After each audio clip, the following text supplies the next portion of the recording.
Go.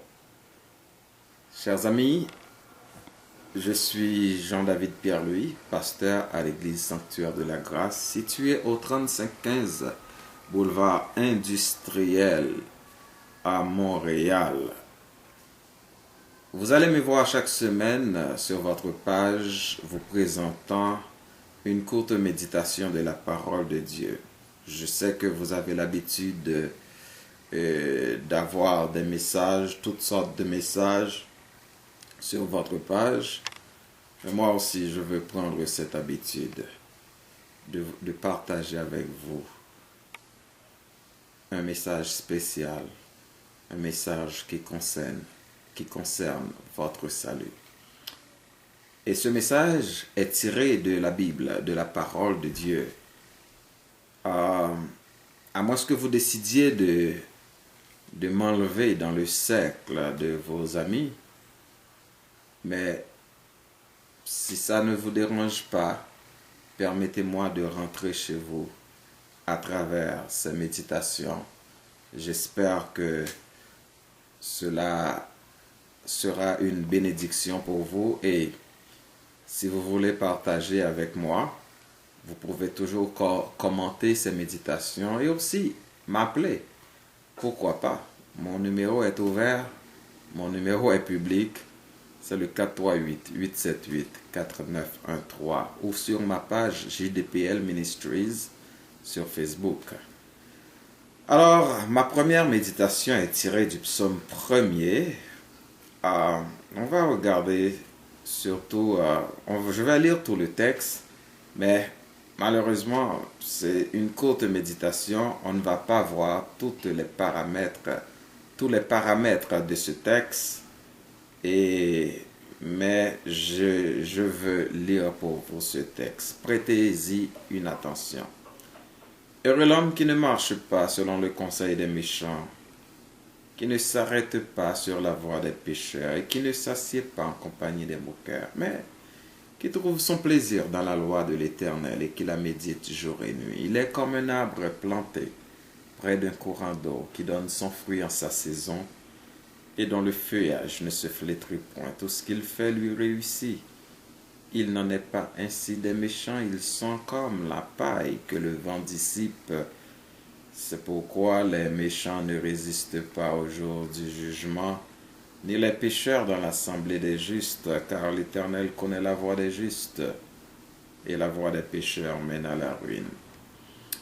Je voudrais surtout attirer votre attention sur le verset premier et peut-être on aura le temps de revenir sur ce texte et dans une prochaine méditation, mais d'abord le verset premier où il est écrit « Heureux l'homme qui ne marche pas selon le conseil des méchants ». Nous avons un chant dans le chant d'espérance où l'auteur a écrit « Où cherchez-vous le bonheur dans ce monde où tout passe ?» Je ne sais pas où vous cherchez votre bonheur. Certains cherchent leur bonheur dans un conjoint, d'autres dans un travail, d'autres dans la famille. Mais remarquez, c'est bon d'avoir son bien-être dans ce monde. Mais le bonheur réel se trouve en Jésus-Christ. Vous voyez, le texte nous dit « Heureux l'homme qui ne marche pas sur le conseil des méchants ». Vous trouvez toutes sortes de conseils de nos jours. Mais lequel de ces conseils vous dirige vers le droit chemin? Et le texte nous dit, si vous voulez être heureux, s'asseoir avec les méchants, ou plutôt marcher selon le conseil des méchants, n'est pas le bon choix à faire. Et non seulement, si vous voulez être heureux, marcher selon le conseil des méchants n'est pas le choix à faire, mais le texte nous dit encore, si vous voulez être heureux, s'arrêter sur la voie des pécheurs n'est pas un choix non plus à faire. Et en troisième lieu, le texte nous dit, Si vous voulez être heureux, s'asseoir en compagnie des moqueurs n'est pas un choix à faire. Alors, aujourd'hui, ma question pour vous, ma question pour toi, mon ami, toi qui m'écoutes présentement, penses-tu que le conseil des méchants peut te rendre heureux? Au contraire, à la fin de ce texte, il est écrit: la voie des pécheurs mène à la ruine, car l'Éternel connaît la voie des justes. Et je crois que c'est dans Proverbe, il est écrit: telle voie paraît juste à un homme, mais son issue mène à la mort. Cela veut dire, mes frères et sœurs, mon ami, ma sœur, le meilleur conseil, si tu veux l'avoir pour être heureux dans la vie, tu vas le trouver dans la parole de Dieu. Moi, j'ai appris à me laisser conseiller par la parole depuis mon tendre enfance jusqu'à aujourd'hui. Quand j'ai besoin d'un bon conseil, je ne le cherche pas. Et chez des amis, je ne le cherche pas.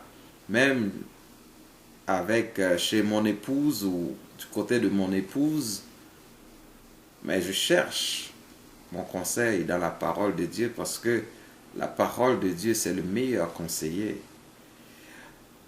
Quand je me laisse conseiller par la parole, d'ailleurs, il est écrit, c'est ça, mais qui trouve, dans le verset 2, mais qui trouve son plaisir dans la loi de l'Éternel et qui la médite jour et nuit.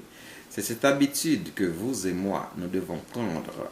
Quand nous prenons l'habitude de lire la parole de Dieu, nous allons savoir exactement ce que Dieu veut de nous et ce qu'il attend de nous. Voilà pourquoi ma première méditation pour vous cette semaine, c'est de prendre le temps de lire la parole, de méditer sur la parole. Dans Josué chapitre 1er, le verset 8, le Seigneur avait dit à Josué qui allait prendre la tête du peuple d'Israël après la mort de Moïse, et il lui a dit que ce livre de la loi ne s'éloigne point de ta bouche. Médite-le jour et nuit pour agir fidèlement selon tout ce qui y est écrit. Car c'est alors que tu auras du succès dans tes entreprises. Car c'est alors que tu réussiras. Est-ce que tu veux réussir? Est-ce que tu veux avoir du succès? Lis la parole. Marche selon le conseil ou les conseils de la parole. Il est vrai que de nos jours, on a cette tendance à négliger cette parole. Parce que l'apôtre Paul nous dit dans Timothée, dans les derniers temps, l'homme aura la démangeaison de la parole. Ils vont préférer les fables à la parole de Dieu. Mais je vous dis sincèrement que moi, personnellement, j'ai fait cette expérience avec la parole. Je sais ce que la parole a apporté dans ma vie. Alors, prends cette habitude de lire la parole. Dans la prochaine méditation, je vais essayer de partager avec vous les bienfaits que peut apporter la parole dans votre vie. Mais en attendant, je vous conjure, je vous conseille, je vous exhorte à prendre cette habitude. Si vous aviez eu cette habitude avant et que vous aviez négligé la parole au profit d'autres choses, reprends cette habitude de lire la parole parce que ça va vous apporter du bonheur, de la joie et de bons conseils pour votre vie, pour votre réussite dans tout ce que vous aurez à entreprendre. Alors qu'il en soit ainsi, bonne vision et puis comme je vous dis, si vous voulez réagir, réagissez. en m'écrivant sur ma page ou en m'appelant tout simplement dans le 438-878-4913. C'était le pasteur Jean-David Pierre-Louis qui vous souhaite une bonne semaine et que le Seigneur vous bénisse. À la prochaine. Au revoir.